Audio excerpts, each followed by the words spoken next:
তো ওঝা কি করতেন? আচ্ছা, বুঝাইতে হলে একটা টিস্যু লাগবে। এটা হচ্ছে একটা বাটি। এখানে কে হাসে রে ছেলে পেলে? আবার হাসে, এখানে লজ্জা নাই একদম দেখছি। কমিটি লোক আপনারা কি করেন দেখেন না কে হাসতেছে এখানে? মাছে বাজার মনে হয় এখানে হাজার মানুষ বসে তাফসীর শোনার জন্য, না হাসছো এখানে? আশ্চর্য কথা। এদিকে তাকান, এটা হচ্ছে একটা বাটি, নলডাঙ্গা বাটির নাম কি? এই বাটিতে আমি এক পাশে রাখলাম মরিচ, আর এক পাশে রাখলাম লবণ। কবিরাজ সাহেব রেখেছে। এখন আমি গেলাম, আমাকে সাপে কেটেছে কবিরাজ সাহেব। তো উনি কি করতেন? উনি বলতেন রোগীকে, এই তোমার জিহ্বাটা বের করো। এই দেখেন, জিহ্বা বের করা হতো। তো এখান থেকে লবণ এবং মরিচ নিয়ে জিহ্বায় দেওয়া হতো। এবার কবিরাজ সাহেব বলতেন যে, এই তোমার লবণের স্বাদ কেমন লাগে, মরিচ কেমন লাগে? তো রোগী যদি বলে, স্যার স্বাদ তো পাইনসা লাগে, পাইনসা পাইনসা, লবণও না আবার ঝালও বোঝা যায় না, তখন কবিরাজ সাহেব বুঝে ফেলতেন যে এটা কোনো সাধারণ সাপ নয়, তাকে বিষাক্ত সাপে দংশন করেছে। ঠিক আছে, কারণ সাপে কামড় দিলে প্রথম ক্ষতি কি হয়? জিহ্বার স্বাদ মরে যায়। মূল কথায় আসেন, মানুষের জীবনের সবচাইতে বড় বিষাক্ত সাপের নাম হচ্ছে শয়তান। শয়তান যখন মানুষকে ওয়াসওয়াসায় ফেলে, আর যখন মানুষ ওয়াসওয়াসায় পড়ে যায়, তার ঈমানের স্বাদ নষ্ট হয়ে যায়। তখন বোরকা পড়তেও ভাল লাগে, পার্কে গিয়ে প্রেম করতেও ভাল লাগে। তখন দাড়ি রাখতেও ভাল লাগে, সুদ খাইতেও ভাল লাগে। তখন মসজিদের সভাপতি হইতেও ভাল লাগে, ঘুষের সঙ্গে জড়িত হইতেও ভাল লাগে। ঠিক কিনা বলেন? তখন ভালো কাজ কোনটা, খারাপ কাজ কোনটা, তখন আর বুঝে আসে না, অন্তরটা অসুস্থ হয়ে যায় যুবক ভাইরা। ঠিক কিনা বলো? আচ্ছা, আমাদের তো মা আছে, ভাবি আছে, মামি আছে, নানি আছে, আছে না? আপনি জিনিস খেয়াল করবেন, আমি নিজে দেখেছি, আমার পার্সোনাল লাইফে আমি নিজে দেখেছি, এটা নিজে দেখে ওয়াজ করছি। আমি দেখেছি যে এলাকার মায়েরা সত্যি অনেক ভালো, ওয়াজ মাহফিলে আসে, আবার দেখবেন রান্নাঘরে বসে বসে ওয়াজও শোনে। এরকম আপনাদের মারা শোনে না মাঝে মাঝে? আরে ভাই আমার সাথে কথা বল, শোনে না মাঝে মাঝে? শোনে কিন্তু, ওয়াজও শোনে, নামাজও পড়ে, আবার তসবিহ নিয়ে জিকিরও করে। আমি দেখেছি এই রকম মহিলা যে পাঁচ ওয়াক্ত নামাজও পড়ে, সাইদি সাহেবের ওয়াজ শোনে, আজহারির ওয়াজ শোনে, শেখ আহমদুল্লাহর ওয়াজ শোনে। শোনে, মহিলাটা ভালো, খারাপ না, পাঁচ ওয়াক্ত নামাজও পড়ে। আবার এই মহিলাটাই সন্ধ্যার পরে বসে হিন্দি সিরিয়াল দেখে। মাফ চাচ্ছি, আমার কথা রাগ করবেন না। তো সমস্যা কোথায়? মেয়ে তো নামাজি মেয়ে, মা তো নামাজি মা, ভাবি তো নামাজি ভাবি, দেখে কেন সিরিয়াল? কারণ ইমানের স্বাদ নষ্ট হয়ে গেছে। তো তাই ভালো কাজ করতেও ভাল লাগে, খারাপ কাজ করতেও ভাল লাগে। ঠিক কিনা বলেন? তিন নাম্বারটা বড় মারাত্মক নলডাঙ্গার ভাইয়েরা, যাদের হৃদয় মরে যায়। তিন নাম্বারে আল্লাহ বলছেন, কোরআন তো এখানে নাই, কোরআন আছে ওখানে, কোরআনটা এদিকে দেন। এই কোরআনে যা আল্লাহ বলেছেন, আমাকে একটু এবার জোরে বলুন তো, একটা কথাও কি ভুল আছে এখানে?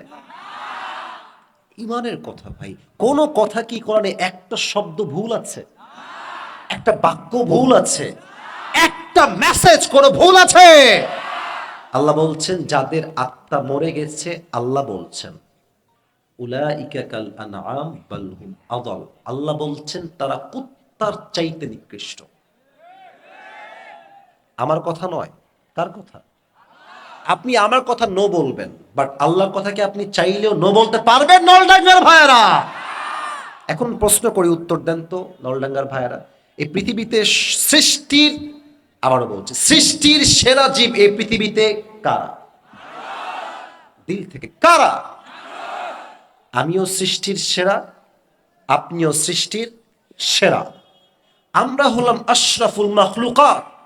আর আল্লাহ আমাকে আপনাকে বলছেন তুই কুকুরের চাইতে খারাপ। প্রশ্ন হতে পারে কেন এটা আল্লাহ বললেন? আমিও ভাবতাম কেন এই মানুষ কুত্তার চাইতে খারাপ কেমনে হয়। আমি সেই দিন গাড়িতে বসে বসে আল্লামা সাইদি হুজুরের একটা ওয়াজ শুনছিলাম, অনেক আগের একটা ওয়াজ। আপনিও শুনবেন, সার্চ করে লিখবেন যে ময়মনসিংহে সাইদি সাহেবের ওয়াজ, অনেক অসাধারণ ওয়াজটা। উনি করছেন এই আত্মা নিয়ে ওয়াজ। উনি বললেন একটা এক্সাম্পল, উদাহরণ দিলেন, শুনলেই বুঝবেন যে আল্লাহ আমাদেরকে কুত্তার সাথে খারাপ কেন বললেন। আচ্ছা, নরডাঙ্গার যে রাস্তাটা আমি আসলাম এই পাশ দিয়ে, আপনাদের রাস্তায় রাত 1টার সময় 2টার সময় কুত্তা থাকে না? মুরব্বীরা কথা কন, যুবকরা কথা কন, কুত্তা থাকে না? এই যে মাহফিল শেষে যখন বাসায় যাবেন, রাত বাজবে 1টা, একা থাকলে বুঝবেন বাস কারে কয়। চতুর্পাশ থেকে কুত্তা এমনে ধরে, মুরব্বী কয় আব্বা গো, ভয় কুত্তা ধরবে বলে। আচ্ছা এদিকে তাকান, উদাহরণ ভালো করে বুঝবেন, হাসির খোরাক দিচ্ছে, উদাহরণ বুঝবেন। আমি আসিফ, আমার একটা কুত্তা আছে, নাম হচ্ছে টমি। নাম কি? টমি। আচ্ছা, রাত বাজে এখন 12টা, মনে করেন এটা হচ্ছে আমার বাসা, স্যার যেখানে বসে আছেন, আর আমি আসছি ঠিক ওই বাম সাইড থেকে। তাকান তো কোন সাইড থেকে? আমি দেখেন ওই যে হলুদ দেখা যায় না, হলুদ হলুদ আর নীল, ওখান থেকে আসছি। তো আমার কুত্তা আছে এই স্যারের যে, এই যে আমার বাসার সামনে। তো কুত্তা ভাবতেছে someone is coming from outside, কে যেন দূর থেকে আসে, অন্ধকার চেহারা দেখা যায় না। দেখবেন কুত্তা দূর থেকে ঘেউ ঘেউ ঘেউ ঘেউ ঘেউ করে। মালিকের চেহারা দেখে নাই, মালিক যে আসছে চেহারা দেখে নাই। আমি আসিফ যখন আস্তে আস্তে আস্তে এই লাইটের কাছে চলে আসছি, চেহারা ক্লিয়ার হয়ে গেছে। আমি যখনই তার কাছে আসব, দেখবেন কুত্তা মালিক আসলে ঘেউ ঘেউ করতে সাউন্ড কমাই দিয়ে মাথা নত করে দেয়, মালিকের পায়ের কাছে ঝুঁকে যায়। আর কুত্তা তার ভাষায় বলে, I am extremely sorry sir, আপনাকে আমি চিনতে পারি নাই। আচ্ছা, এখন যদি এই মালিকের জায়গায় ডাকাত হয়, চোর হয়, কুত্তা কি ছাড়বে? আরে কতক্ষণ ছাড়বে? এবার দেখেন কি বলি আমি। আচ্ছা, আমি কুত্তার মালিক, আমি আসিফ কুত্তাকে তো এসি রুমে রাখি নাই, বিএমডাব্লিউ দেই নাই, তাকে তার বিয়ের দেনমোহর দেই নাই, তাকে তো আমি বিশাল বড় গাড়ি দেই নাই। কি দিয়েছি? হয় একটা পাউরুটি অথবা একটা রুটি, অ্যাটলিস্ট এতটুকুই তো নাকি? আপনি আপনার কুত্তাকে বিরিয়ানি খাওয়ান নাকি? যা খেয়ে বেঁচে যায় তাই তো দেন। এই রুটি পাউরুটি পানি এতটুকুই, তার কিছু নয়। আল্লাহ বলছে, এই বান্দা, একটা কুত্তাকে মালিক যদি মাত্র একটা পাউরুটি দেয়, ও তার মালিককে চিনতে ভুল করে না। আর আমি আল্লাহ কান দিলাম, নাক দিলাম, ঠোঁট দিলাম, চোখ দিলাম, দেহ দিলাম, জান দিলাম, আমার বান্দা সব চিনলো, কিন্তু যে মালিক তাকে দিয়েছে সে মালিককে সে চিনলো না, সে কুত্তার চাইতে খারাপ হয়ে গেল। কুকুর তো একটা পাউরুটি পেয়ে মালিককে চিনতে, ঠিক আছে আবেগ লাগবে না, এদিকে তাকান। কুকুর তো একটা পাউরুটি পেয়ে মালিককে চিনতে ভুল করে নাই। আর মানুষ এত নিয়ামত পেয়ে আল্লাহকে চেনে নাই। আল্লাহ বলছে ওই মানুষগুলো কুত্তার চাইতে খারাপ হয়ে গেছে। যুবক ভাইরা ঠিক কিনা বলো? এই জন্য প্রথম কাজ হচ্ছে আত্মার পরিশুদ্ধি লাগবে। কদ আফলাহা মান যাক্কাহা, আত্মার পরিশুদ্ধি করেছে যে সফল হয়েছে সে। সুবহানাল্লাহ পড়েন সবাই। 2 নাম্বার আমলটা আরো সুন্দর একটা আমল। মাঝখানে দুজন কয়ে যায়, এক মুরব্বী আর এক যুবক। মাঝখানে, আব্বা যান ওয়াশরুমে যাবেন? আচ্ছা তলে যান তলে যান তলে যান। বেশি চাপ দিলে আবার সমস্যা হয়ে যাবে মাঝখান দিয়ে। সবাই একটা কাশি দেন, একটা তাকবীর দেন বাঘের মতো, লিল্লাহি তাকবীর।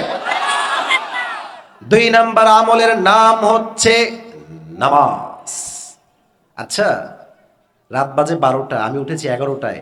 আপনার কি মনে হয় সব যুবক মুরব্বীরা নামাজ পড়ে মাহফিলে আসছে? মনে হয় এটা আপনার? না না, এখানে এশার নামাজটা পড়ে আসে নাই।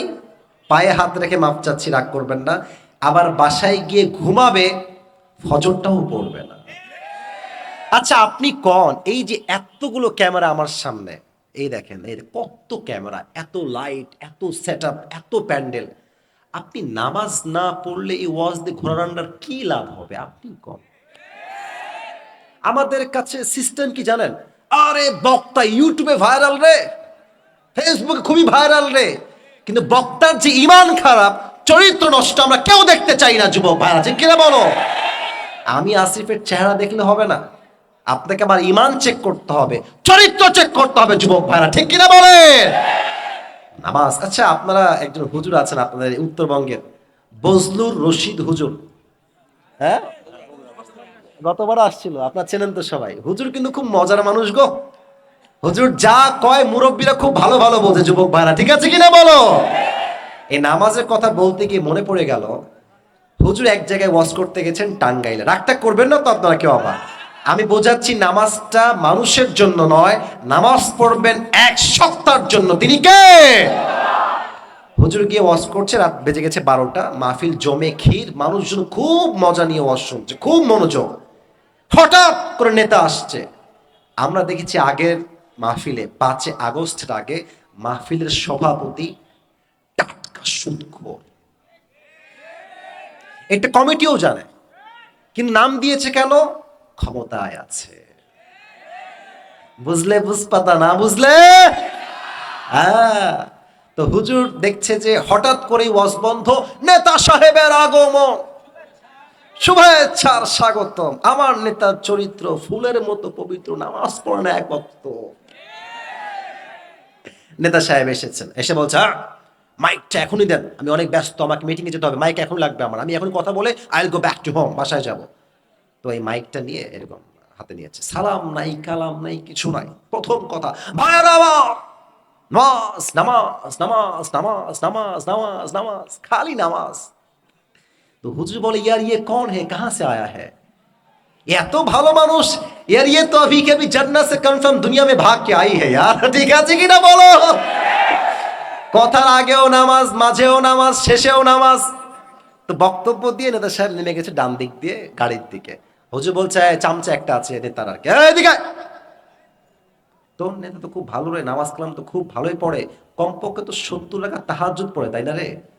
চামচাকে বলতেছে, চামচাকে। তো চামচার ভাষা শুনলে আবার রাগটা করে না, হুজুর এমনি বলছে আর কি। তো বলছে যে চামচা বলছে হুজুর কানে কানে, রাগ করবেন না,